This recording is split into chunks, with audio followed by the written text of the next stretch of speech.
Et merci de nous avoir avertis. Merci. Merci vraiment. D'accord, merci. Monsieur Bodian, oui, vous voulez. Merci beaucoup. Donc, Donc, vous pouvez. Donc, les règles sont simples.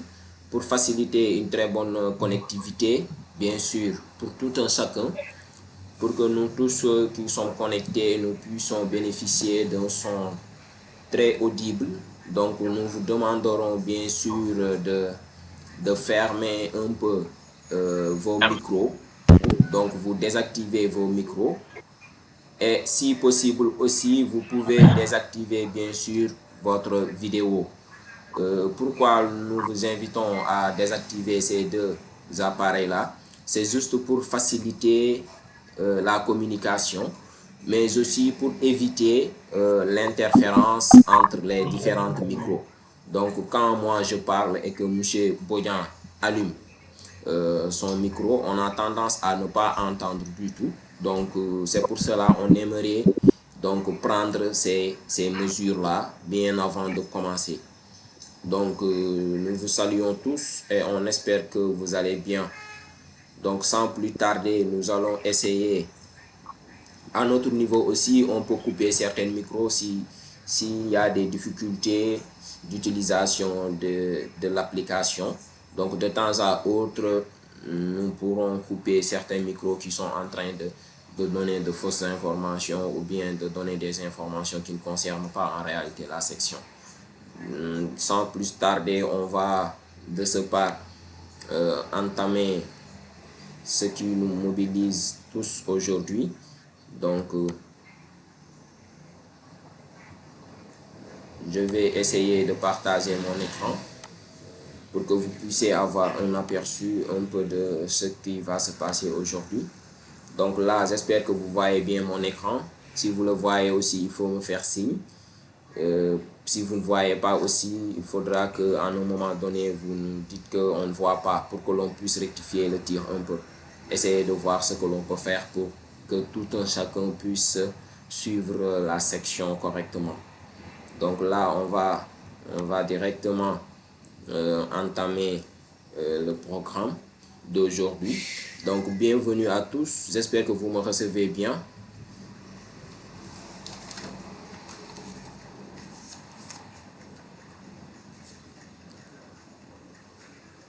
Oui, moi je connais, on vous reçoit merveilleusement. D'accord, merci.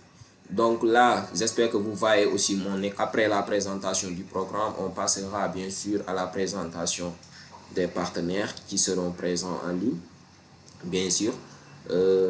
Après ça, nous verrons avec l'intervention des invités d'honneur, on a des personnes référentes que l'on a invitées à prendre part à cette journée de lancement, qui ne sont pas du tout nombreux, ils sont je crois au nombre de 4 au total. Donc ils prendront tout autour du rôle donc la parole pour se présenter leur structure et donner leurs mots ou bien leurs observations par rapport au programme. Pour finir, nous prendrons bien sûr l'intervention du public. Je sais que vous qui êtes là, vous avez énormément de questions, vous avez énormément d'interrogations. Et là, on est là pour répondre à ces questions-là et à ces interrogations que vous aurez à nous apporter. Donc, sans plus tarder, donc on va avancer un peu sur la présentation en réalité du programme. Donc, sur la présentation du programme, on aura à parler bien sûr du contexte. Donc, on aura à parler du contexte, le pourquoi en réalité du programme, qu'est-ce qui a motivé le programme, qu'est-ce qui est ce contexte-là qui en réalité tourne autour de l'activité. Après cela, on aura à discuter sur les défis.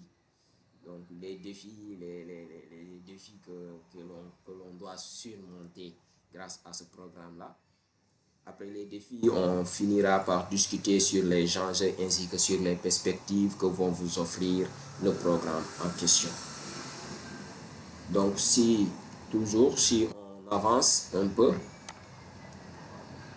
donc là, si vous voyez bien l'écran, au niveau du contexte, on a voulu un peu toucher quelques points très essentiels qui justifie en réalité le besoin, mais aussi la faisabilité ainsi que l'attente de ce programme-là envers cette jeunesse-là qui s'active autour du BTP.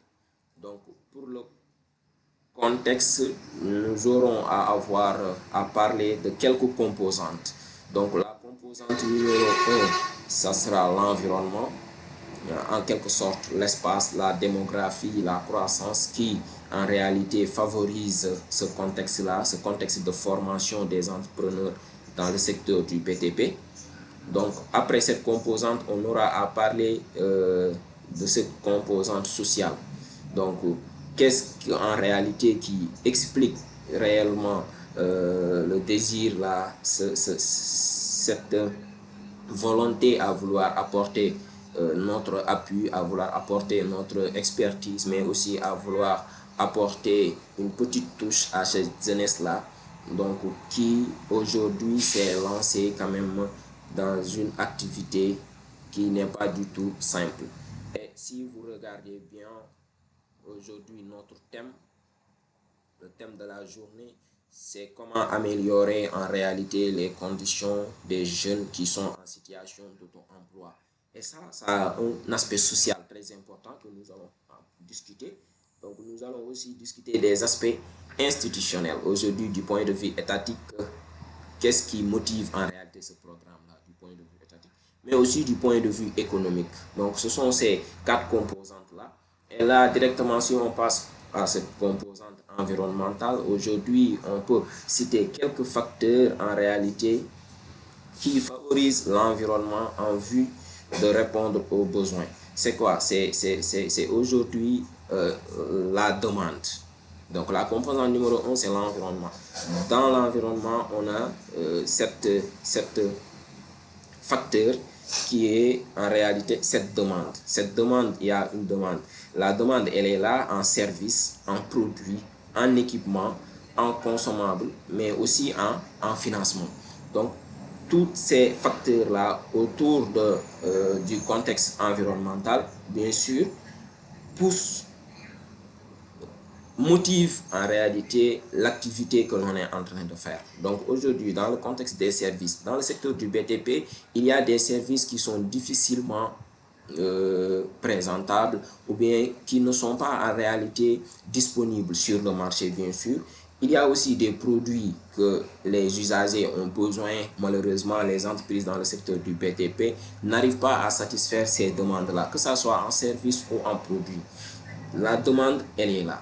Donc, le programme, du point de vue de son contexte environnemental, justifie en réalité le pourquoi la personne aujourd'hui qui s'active dans le secteur du BTP doit comprendre en réalité cette initiative, comprendre quel est en réalité l'intérêt de participer à ce type d'activité-là. Donc, du point de vue environnemental, qui ont des BTS, qui sont des ingénieurs, qui aujourd'hui, où est-ce qu'ils se situent en réalité dans ce maillon-là? Est-ce que réellement ils ont leur place? Est-ce que réellement la place qu'ils occupent arrive à satisfaire la demande de la population? Est-ce que réellement la position qu'ils occupent dans ce maillage-là, est-ce que c'est cette position-là qu'ils devraient occuper? Donc, tout ça, c'est des choses en réalité qui fortifient, qui motivent du point de vue environnemental l'activité que nous sommes en train de mettre. Et autour des différentes séances que l'on aura à tenir, Inch'Allah, vous allez voir avec nous que l'on va essayer tout au long des activités, des formations ainsi que des modules à essayer de vous orienter sur les points disponibles, sur les demandes non satisfaites sur le marché. Parce que c'est à travers ces imparfaits-là qu'en réalité un entrepreneur peut se placer. Donc un entrepreneur, c'est quelqu'un qui va venir pour satisfaire une demande. Donc quand il n'y a pas de problème, il n'y a pas d'entrepreneur. Mais quand il y a des problèmes, c'est parce qu'il existe énormément et ça donne la chance aux jeunes aujourd'hui d'entreprendre dans le secteur du BTP. D'autant plus qu'ils se sont outillés de pas mal de compétences. Donc aujourd'hui, sur le plan des équipements, donc on a parlé aujourd'hui de produits, on a parlé de services, mais sur le plan des équipements dans le secteur du BTP, on n'a pas assez de fournisseurs. Même si on a